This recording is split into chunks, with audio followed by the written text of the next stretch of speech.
Il-kap tal-Partit Nazzjonalista Idren Delija indirizza l-laqgħa ġenerali annwali tal-General Workers Union feluq il-75 sena mit-twaqqif tal-Union bit-tema Il-futur huwa issa.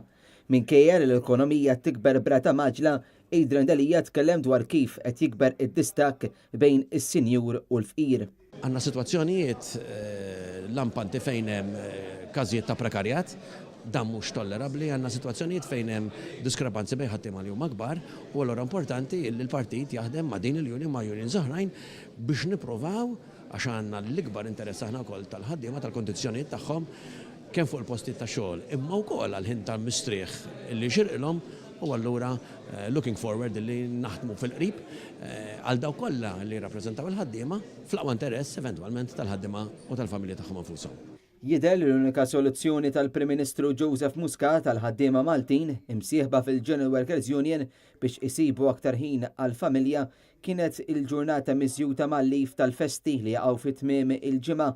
B'reazzjoni għal dan Idren Delija saħaq fuq l-importanza ta' miżuri aħjar għall-familja għaliex jiswa li l-ħaddiem ikollu aktar flus iżda ma jkollux ħin għall-familja. Jiena ma naħsibx li nistgħu nkejlu dan il-pis fuq ġurnata. Però aktar ħaġa importanti hu li għandek sitwazzjoni fejn l-olli tal-ħajja, l-kirjiet, il-prezzijiet, id-diesel, l-enerġija, l-affarijiet li huma l-consumables, qed iġelu l-ħaddiema vera kollha impjegati żgħażagħ tagħna, imma dak li jieħdu d-dar mhux qed iservi. U allura għandek sitwazzjonijiet fejn dawn ikollhom jaħdmu iktar, jaħdmu tieni job, jaħdmu overtime u pratikament qed jieklu minn dak li huwa l-ħin li jibqalhom liberu. Allura qed titmermer il-kwalità tal-għejxin tagħhom. U tkellem dwar natura ġdida ta' skjavitu ġdid fejn iż-żgħażagħ irdu jidħlu fir-rutina ta' aktar xogħol u inqas ħin mal-familja biex ilaħqu mal-aspettattivi tas-soċjetà fuq il-familja Maltija. Minflok ħafna ħin u xogħol u ħin twil fit-traffiku, il-ħaddiema jistħoqilhom ħin xieraq għall-familja, għall-eżerċizzju u l-isports fost l-oħrajn biex tikber is-sanità tal-Maltin. Idren Delija qal li mhux tal-nisa jkunu kostretti jażlu bejn il-familja u x-xogħol tal-li ġew imċaħda mill-fond tal-lif tal-maternità u għeda tal-gvern li s'issa sfumat fix-xejn. Għalkemm Malta spandiet biex saret ċentru Ewropew għas-servizzi l-iGaming u issa l-blockchain, il-kap tal-oppożizzjoni qal li mhux jinstabu biżżejjed ħaddiema fit-turiżmu għas-snajja u x-xogħol tal-it.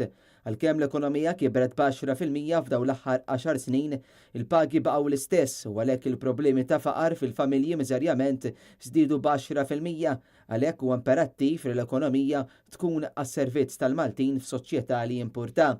Il-Partit Nazzjonalista se jkun hemm biex jimxi din il-mixja mal-unions u appella lis-settur trade unionistiku fosthom il-General Workers Union li l-bieb tal-Partit Nazzjonalista huwa miftuħ għal kulħadd.